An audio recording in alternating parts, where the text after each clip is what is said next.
കുളവിക്കുത്തി. മകളുടെ മുഖത്തും അമ്മയുടെ അകത്തും.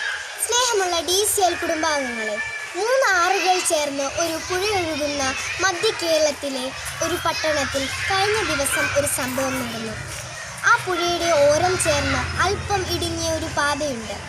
വലിയ ആൾസഞ്ചാരമില്ലാത്ത ആ വഴി നഗരത്തിലെ കോളേജിലും സ്കൂളുകളിലും പഠിക്കുന്ന ചില വിദ്യാർത്ഥികളുടെയും യുവാക്കളുടെയും വിഹാരരംഗമാണ്. പ്രണയിക്കുന്നവർ പ്രണയം നടിച്ച് സഹപാഠിയെ ചൂഷണം ചെയ്യാൻ ആഗ്രഹിക്കുന്നവരും ഇണകളായി ഓടിയണയുന്ന സുരക്ഷിത കേന്ദ്രമായി ഈ വഴി മാറിയിട്ടുണ്ട്.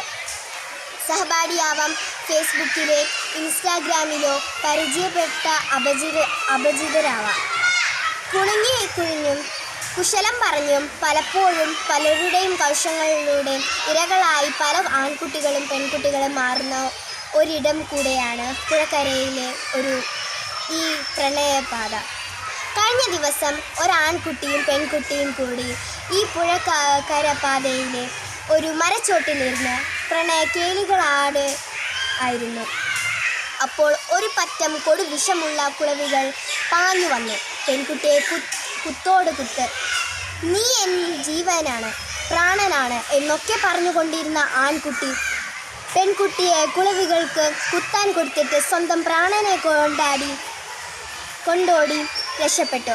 മാതാപിതാക്കളോ അധ്യാപകരോ അറിയാതെ കൂട്ടുകെട്ടുകളിൽ പടരുന്ന ഇത്തരം പകർച്ചവാദികളുള്ള പ്രതിരോധ കുത്തിവയ്പ്പാണ് കുളവികൾ നടത്തിയത് എന്നാണ് രംഗം ദൂരെ നിന്ന് കണ്ടവർക്ക് തോന്നിയത്. പ്രിയ കൂട്ടുകാരെ, കുളവിക്കുത്ത് കൊണ്ടുവരല്ല, അത് കണ്ടവർ ഇത് പറഞ്ഞപ്പോൾ ഇത് കൊച്ചേട്ടൻ്റെ കത്തിലൂടെ എല്ലാ DCL കൂട്ടുകാരെയും അറിയിക്കണം എന്ന് എനിക്ക് തോന്നി. എന്തായിരിക്കണം ഈ കത്തിൻ്റെ തലക്കെട്ട് എന്ന് ചിന്തിച്ചു. 2 ശീർഷകങ്ങൾ മനസ്സിൽ വന്നു. കൊമരത്തിൻ്റെ കുഞ്ഞും കുളവിയുടെ കുത്തും എന്നതാണ് ആദ്യം വന്നത്. എന്നാൽ കാമുകൻ കാലുനാലും പറിച്ചോടുമ്പോൾ ഒറ്റയ്ക്ക് നിന്ന് നിലവിളിച്ചുകൊണ്ട് മുഖത്തും തലയിലും കുളവിയുടെ കുത്തുകൊള്ളുന്ന ആ പെൺകുട്ടി ഒരു മകളാണല്ലോ എന്ന് ഞാൻ ഓർത്തു. അപ്പോൾ മകൾ സ്കൂളിൽ നിന്ന് വരുന്നതും നോക്കി വീട്ടിലൊരു പാവം അമ്മ കാത്തിരിപ്പുണ്ടാകുമല്ലോ എന്നാൽ എന്നും ഓർത്തു. മകൾക്ക് മുഖത്ത് കുളവി കുഞ്ഞ് കിട്ടുമ്പോൾ അമ്മയുടെ അകത്ത് അമ്മയുടെ മനസ്സിലും കുത്തുന്നുണ്ടാവുമല്ലോ.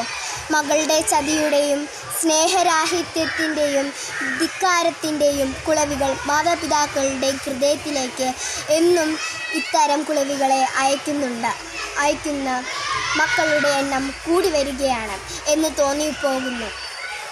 അതിനാൽ കുളവിക്കുത്തി മകളുടെ മുഖത്തും അമ്മയുടെ അകത്തും എന്ന് ശീർഷകം കൊടുക്കാമെന്ന് തീരുമാനിച്ചു. നിങ്ങൾക്ക് ഏതാണ് കൂടുതൽ ഉചിതമെന്ന് തോന്നുന്നത്? കൂട്ടുകാർ നിങ്ങൾക്ക് വേണം. നല്ല സൗഹൃദ ബന്ധങ്ങളും സഹപാഠികളോടുള്ള അന്തസ്സുള്ള ഇടപെടലുകൾ, സഹപ്രവർത്തനങ്ങൾ എല്ലാം നല്ല വ്യക്തിത്വ വികാസനത്തിന് ആവശ്യമാണ്. എന്നാൽ സ്വന്തം നിലയും വിലയും മറന്ന് കടമയും ഉത്തരവാദിത്തങ്ങളും പണവും ജീവിത ലക്ഷ്യവും മറന്ന് മാതാപിതാക്കൾ അറിയാതെ ചങ്ങാതിക്കണികളിൽ സ്വയം കുറുക്കിടുന്നവർക്ക് പ്രതിരോധ കുത്തിവയ്പ്പുകൾ നൽകാൻ ചിലപ്പോൾ ദൈവം തന്നെ കുളവികളെ പറഞ്ഞു വിട്ടുവരും. നമുക്ക് ഈ ജീവിതം തന്നത് ദൈവമാണ്. മാതാപിതാക്കളിലും അധ്യാപകരിലും കൂടിയാണ് ഈ ദൈവം നമുക്ക് പ്രത്യക്ഷപ്പെടുന്നത്. അതിനാൽ മാതാപിതാക്കളുടെ വിയർപ്പിന് വിലയുണ്ടെന്ന് വളരുന്ന മക്കളാരും അവരറിയാതെ സ്വകാര്യ ബന്ധങ്ങളും ഈ സൗഹൃദങ്ങളും സൂക്ഷിക്കുന്നത് എങ്ങനെ ശരിയാകും? മാതാപിതാക്കൾ അറിയാതെ യാത്രകളും അപകടം വരുത്തും. അതിനാൽ കള്ളം വെടിയാം, ഉള്ളം വെടിപ്പാക്കാം.